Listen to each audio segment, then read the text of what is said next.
ध्यायेत् शारदचन्द्रसुन्दरमुखम् ताम्रारविन्देक्षणम् भक्ताभीष्टवराभयप्रदकरम् कौपीनमात्रोज्ज्वलम् स्वात्मानन्दरसानुभूतिविवशम् सर्वानवद्याङ्गकम् श्रीमन्तं श्रीरमणीश्वरं गुरुवरम् योगासनाध्यासितम्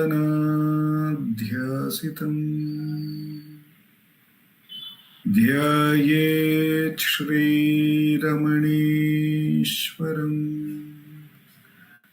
ध्यायेत् श्रीरमणीश्वरम् ध्यायेत् श्रीरमणीश्वरम्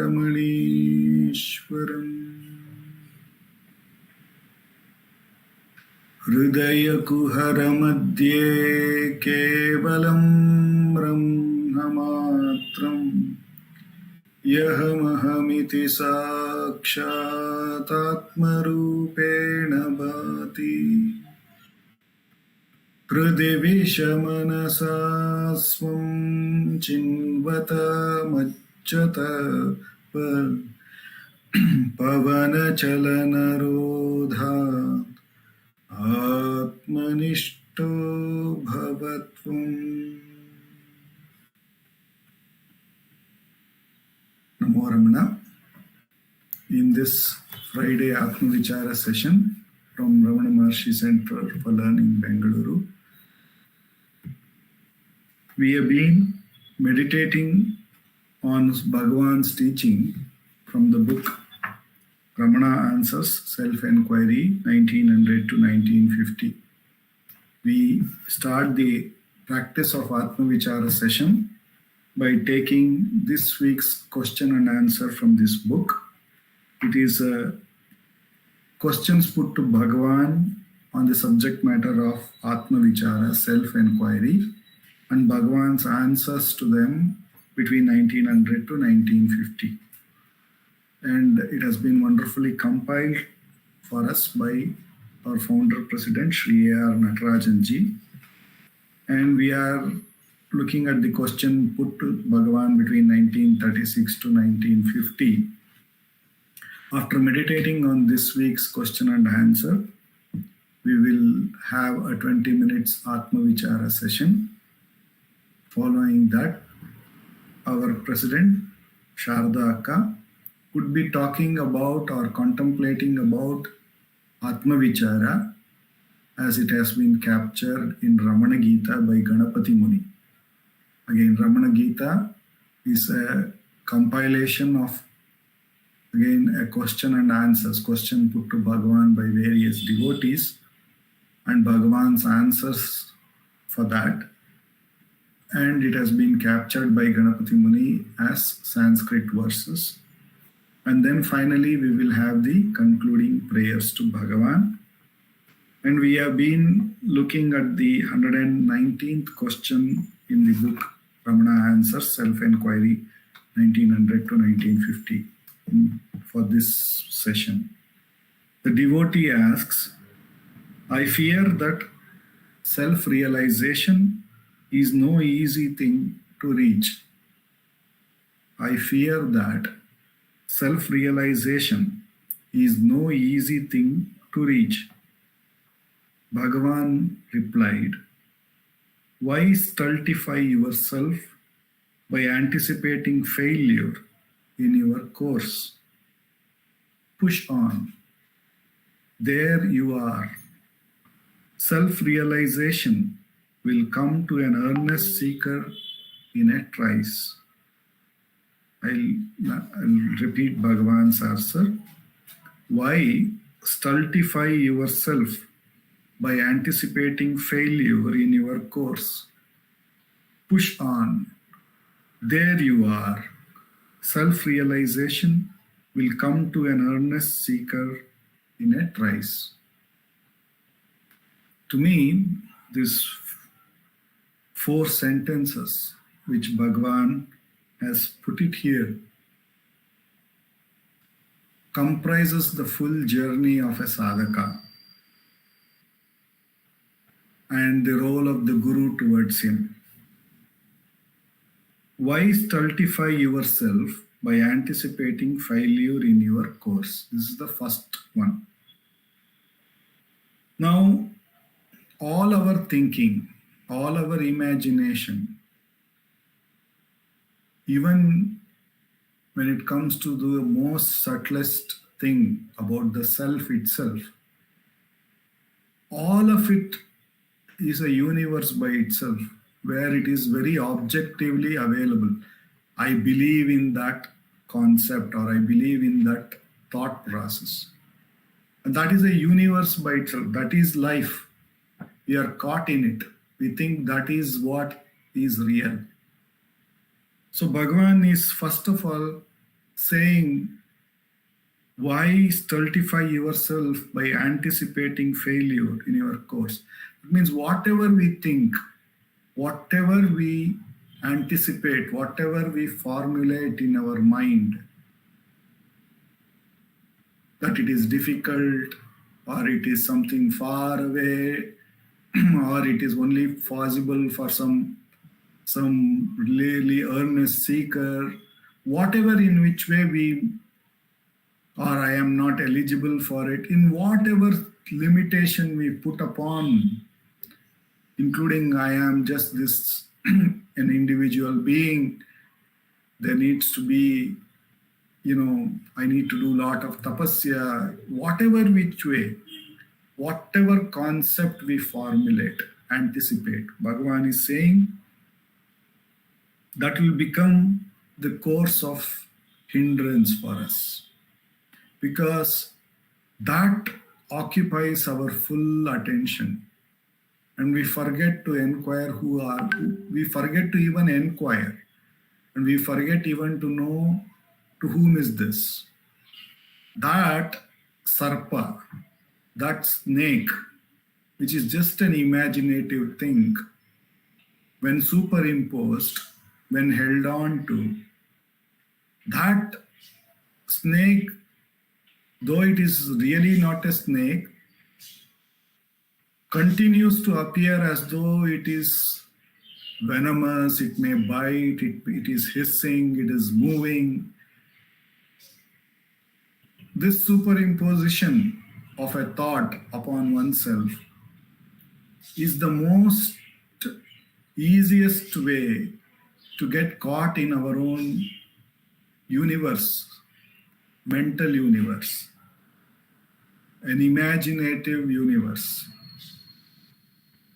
In a very, if this is very subtle for us to understand, if we are watching a match played out, right now Olympics is going on, and there is a player playing for India, and I associate with that player, and depending on how the game is going on, my psychological balance continues to vary. Sometimes I may feel good when the player is ahead, and then may feel something bad. So that superimposition of taking that player belonging to me, to my country, and he is representing, that superimposition, how it makes me get into a world by itself at that moment, a universe by itself in that moment.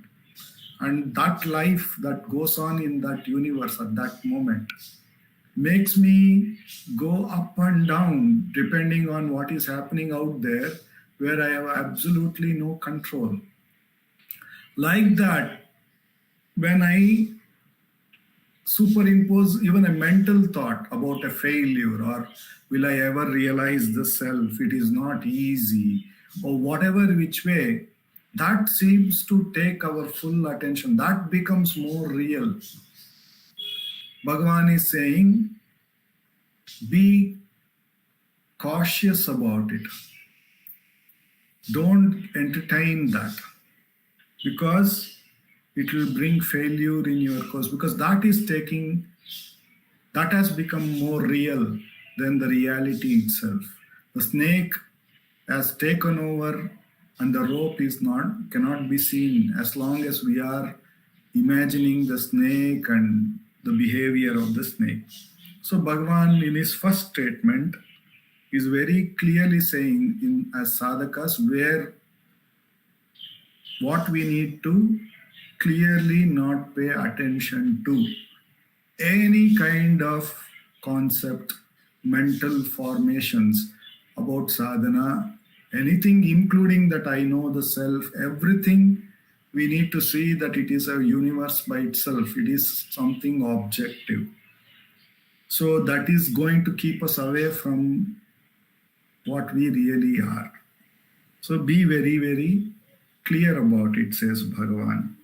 It is the course of failure. Next he says, push on.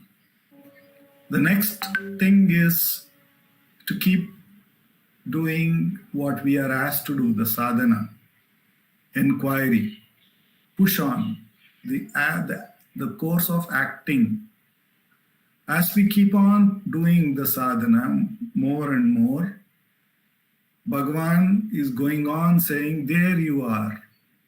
He's saying that we are already that Tattvamasi. That becomes more and more clear.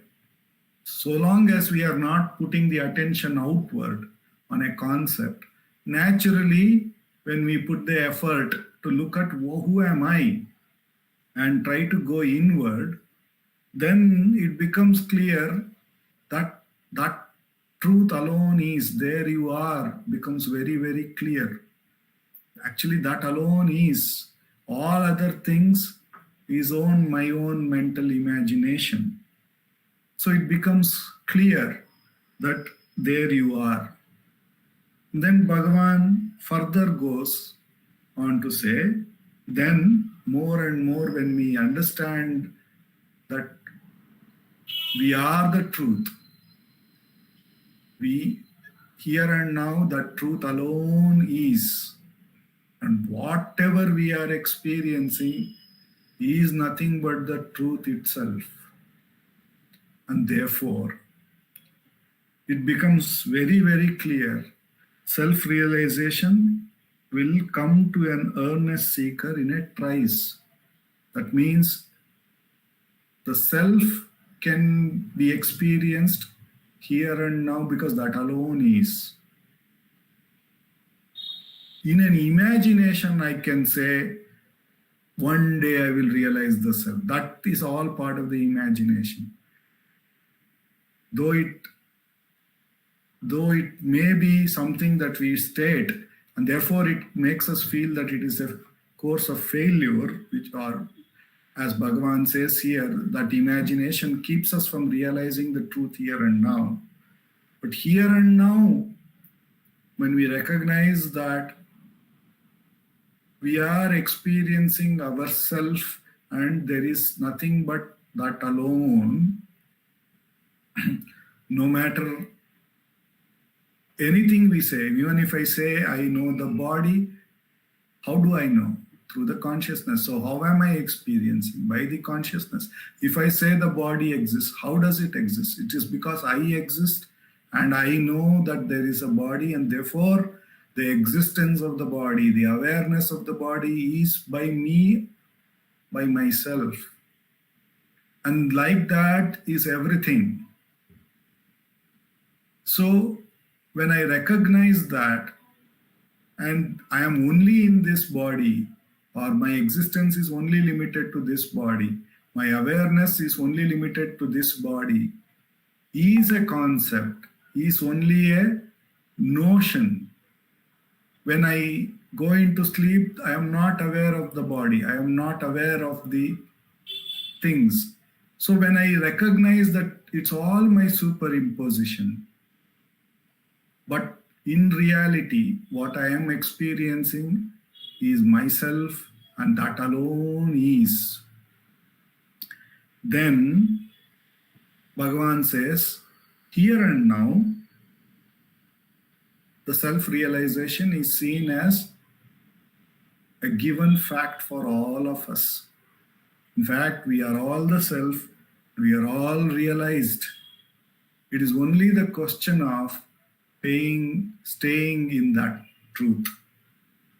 What is not allowing us to stay with that natural truth is our own mental concept.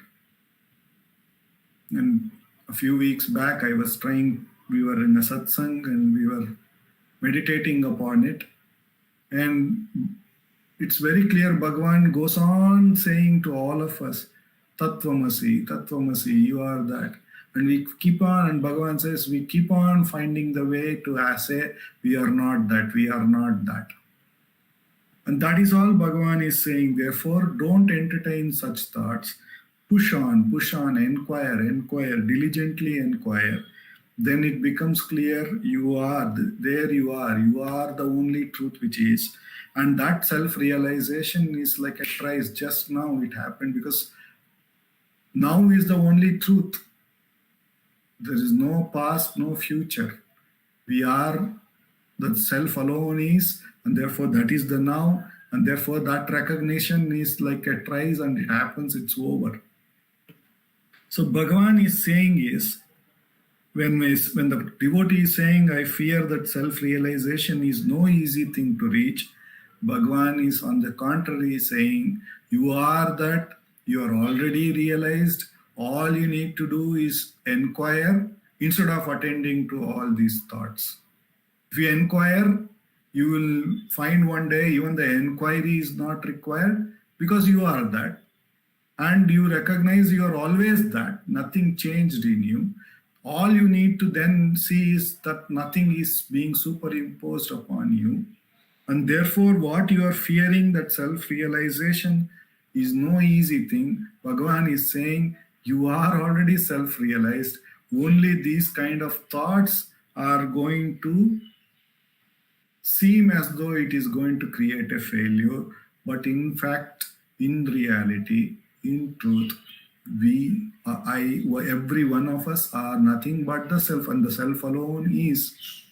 And therefore, the realization, if you recognize it here and now, it's over. In the tries, it's over. And if at all we feel it is not going to be in the here and now, and we think it's going to be somewhere in the future, I need to do something and all of that, then that is the mental concept is going to prolong it, says Bhagavan here. With his abundant grace, with which alone we have come to this most direct path. For the next 20 minutes, no matter how many thoughts come, no matter what is the nature of those thoughts, we need to recognize that if I attend to them, I am only superimposing it on the self which is readily available. Therefore, I should diligently inquire. If at all that is a sadhana, if at all we feel we have to do, that is the only thing we need to do. Inquire, to whom is this thought? Then the answer will naturally rise that it is for me. And thereupon, when we inquire, who am I? What do I refer to as I within me? Or where from this thought rised? Where from it rised? Consciously, if I trace it back to its source, then Bhagavan says, we recognize that what is only the truth. And that is here and now available. That realization is available here and now. And to remain in that which is already there here and now, what is making me feel is only moving, as though I am moving away from it, is by attention to a thought, attention to something objective. Therefore, whenever that happens, then the inquiry again has to be used. to get back to that natural truth, which is ever shining, ever present, which alone is. With Bhagwan's abundant grace, for the next 20 minutes, let us practice Atma Vichara.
Bhagavate Shri Ramanaya.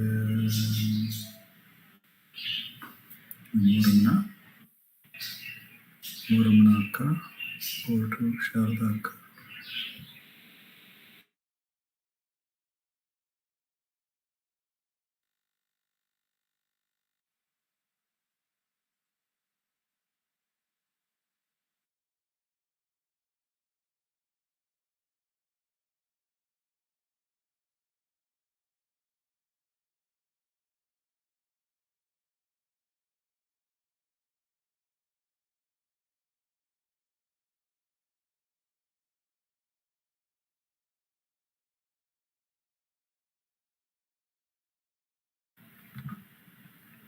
Namo Ramana Akka.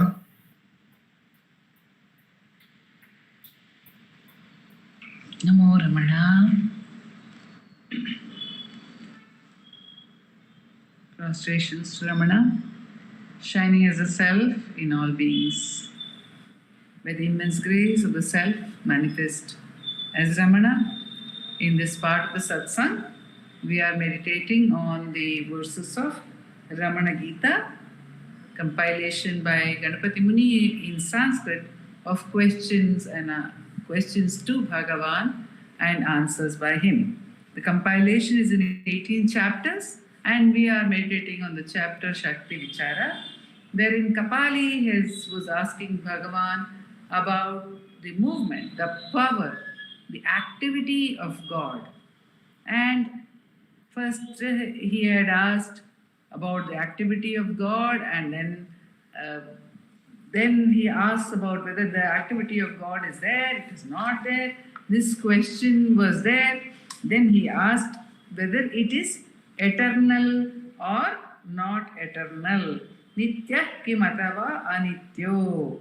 So, what Bhagavan said is, though it appears, he began by saying, though it appears to be moving, and though the movement is because of the power of the Supreme, actually there is no movement. It is unmoving. In truth, it is unmoving. We can see that the sun is there, the sun is stationary, but it appears to be moving. The sun is not doing anything. Is the sun doing anything? But by the power of the sun, so many things are happening. Life is sustained on earth by the power of the sun. But the sun is not doing anything at all. Yet everything is happening by the power of the sun. So Bhagavan says that everything happens by the power of the Supreme. However, the Supreme is unmoving. But when we see the movement, we think it is powerful. When we see something happening, we think it is powerful. That which is. So for us, the wind may be seen to be more powerful than the ether or the akasha. But the akasha is vast. Everything is contained in the akasha at a physical level, right? But for us, the wind, the water, all these may appear to be more powerful because we see the activity. So Bhagavan says, okay, if you are not able to understand that it is actually unmoving, then you understand at least this, that everything is created by the Supreme Power, by its own power. The Supreme creates by its own power. There is nothing apart from it. So this activity which we are looking at, in a sense, O Kapali, you are asking whether the activity is eternal. Why do you ask whether the activity is eternal? Because you see activity as something apart from the self. You see activity as an attribute of the self rather than as the self itself. So once we see that everything is the self, then we will not have any question regarding whether this is eternal, that is eternal, this, that, everything is swallowed up by the self. So then Bhagavan says, okay, look at the Vedic statement when all has become the self. So he says, when all has become the self, you are actually seeing, you are able to see a creation in which things appear to be apart from the self. How did they appear to be so? So there is something called rising, manifestation, and there is something called subsidence, says Bhagavan. In activity, if you say activity is there, I am seeing this world, I am seeing the Shakti of God in play, then understand what is activity. What is activity? It is manifestation and subsidence. So there is a Vedic statement which says, all this is Sarvam Bhuditi. Sarvam Bhuditi. Sarvam Abhut Iti. So Bhagavan says, this, when, if the Veda says Sarvam Abhuditi, it means that when everything has subsided into the self, Sarvam, all this. What is the word Sarvam, says Bhagavan? Will we use the word Sarvam unless there is duality? This is a beautiful question which Bhagavan poses for us over here. Everything is God. If we say everything is God, then would we be able to, if we are actually experiencing everything as God, will we be able to see any demarcations? If everything is filled with light and light alone, then what can we see? Nothing can be seen. In fact, it is said in the Purana, Arunachala Purana, when Arunachala was there as a column, all enveloping column of light, and Brahma and Vishnu are said to have searched for its beginning and end, and then they prayed to it. In two ways they prayed to it. One, they prayed to it that, see, even we are not able to fathom your glory, your beginning or end. What will lesser mortals do? Therefore, please manifest yourself in a way that everyone will be able to see you and worship you. But the other point also they say that if you are an all-enveloping light, everything has come to a standstill. There is no creation, there is no nothing, because there is only light. There is only boundless light. So there was a song which I had composed long back. Yar evaridam enna solvadu Ramanan oruvane irukkail. So will there be anyone to say everything is Ramana? If everything is Ramana, then the one who is saying is also Ramana.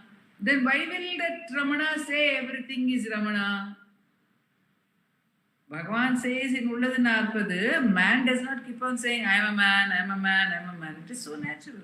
So when everything is known to be Ramana, then there will be no mention of everything.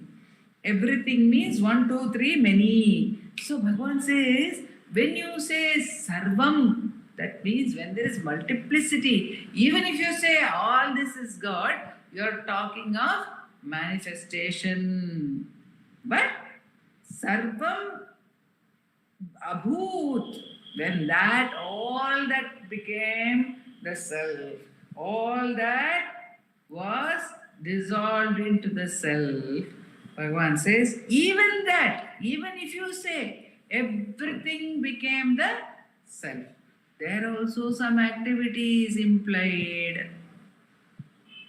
Like we say in our sadhana, when we say, oh, everything got dissolved into the self. During the self-enquiry, all the thoughts got dissolved into the self. So what are we positing? We are positing an activity where the thoughts had arisen and the thoughts have subsided. So we think there is a possibility of an activity. So then he also says, when it says Bhuditi, Atmaiva Bhuditi means everything must in the end subside only into the self. So, initially we may see variety, we may see activity, but ultimately everything must subside into the self. And this subsidence, this activity, all this Bhagavan goes on to say is not different from the ground, not different from the self. The whole problem, again, he expresses in this way, awareness of self is not possible without the power. Why are you worried whether there is a power? Meaning to say, without consciousness, one will not be aware of the existence. So both are necessary, but both are the same. So why are you asking is A eternal or B eternal? So Bhagavan says power has two aspects. One is activity and one is ground. Both are the same. Whether you say it is unmoving, whether you say it's moving, both are the same. Once if one knows that both are the same, then where will one worry about the activity? If one is aware that activity is the power of the self alone, it is the movement of the self alone, then why should there be any movement? Why should we worry? Why should we be worried about what this is, why it is moving, when that alone is? So who is to worry? Then Bhagavan had gone on to say that there is, if you say there is creation, then the learned say all this creation is movement, it is Shakti, but the ground is the self. Without the ground, there cannot be any movement. And what is the nature of this ground? It is not dependent on anything. This is what we saw. Self is not dependent on anything. In verse 22, he goes on to say, because it is universal. So, from what is the movement? The movement is the self, because the self is universal. The self is not dependent on movement, but is movement dependent on the self? Yes, because it is only from the self that everything rises. So the movement also rises only from the self. So if one understands, Bhagavan says one must understand both movement and the ground. Then only one truly knows. Because if one does not know the ground, what does one know? One knows the shadow. One knows the movement without knowing the source of the movement. So Bhagavan says you should understand both movement and ground. Diversity in reality would not arise in the absence of movement. But movement cannot exist apart from reality. So is there really any diversity? Again and again Bhagavan is bringing us to that point. And he says, in the course of time, if the great dissolution of the universe was to take place, then all the activity subsides into the one, into the self. That alone is the truth. So every time, how does this have a bearing on our sadhana? That every time there is an activity, we remember this activity cannot be there without the source, without the basis. So we may call it thought, we may call it ego, we may call it self, but it is all only the self. Because thought rises, because thought subsides, we think there is activity. But in essence, the self alone is. That is what Bhagavan is telling us over here. So getting back to our source, self alone is. We need not worry about any of the other activities. Activities may happen, activities may not happen. We don't have to worry that the power which is making all this happen, are we disrespectful to that power? Are we not paying sufficient attention to that power? That power is the self. So if one pays attention to the self, everything gets included in that. That's what Bhagavan says. Everything is included. So to establish this, Bhagavan allows the experience of diversity getting back to the source. He says, okay, you see diversity. All right. Turn it back to the ground. Understand what is the ground of this diversity. Don't be in the diversity alone. Get back to the source. How does one get back to the source? The source is that into which everything dissolves. So, if one watches a thought going back into the source, then one would have reached the source. Because thought is only the self. However, we see it as movement. So we need to look at it when it subsides in the self. All this activity is not possible without Shakti, power, neither the word nor the awareness of it, consisting of the triad. So, Bhagavan says this activity is there, that means there is some Shakti. In fact, he says, Sarvai nidhanam jagatohamascha vachya prabhu kaschit apara Shakti. There must be a great Shakti if this world is there. If we posit a world, if we say there is a world, then there must be a great power which creates it. If we say this body is there, then there must be a great power which creates it. But what is the source? Says Bhagavan again and again. Yes, you can say there is power, and because of this, all these things are getting done. But again, that power is nothing apart from the self. The one transcendent power is known by two names: Shiva, because it is the ground, and power, because of work of creation. So again he is reiterated that there is the creation, appears to be the creation, but it is only the power. So every time creation, mind creates, becomes the creator and projects something, the flower, the beauty, the human body, whatever it is projecting. Right? But one must get back to the source. Where from does this thought arise? It arises from me. Who am I? When one goes this way, back to the self, one must subside. Then automatically the self will be revealed. Because it is that Shakti, it is that power which reveals. As much as it appears to us now that it is hiding, but it is that power which reveals the truth. So it is only for us to keep practicing with the spirit of surrender. Om Namo Bhagavate Shri.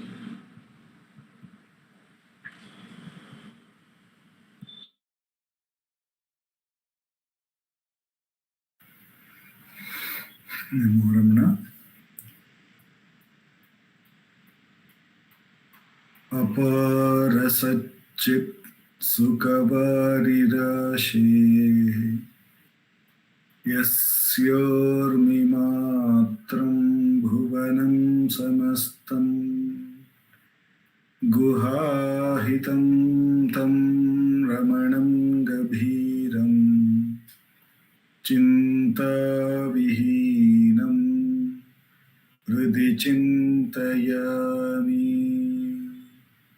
Chintavihinam Hridhi Chintayami. More to all. Namo Ramana.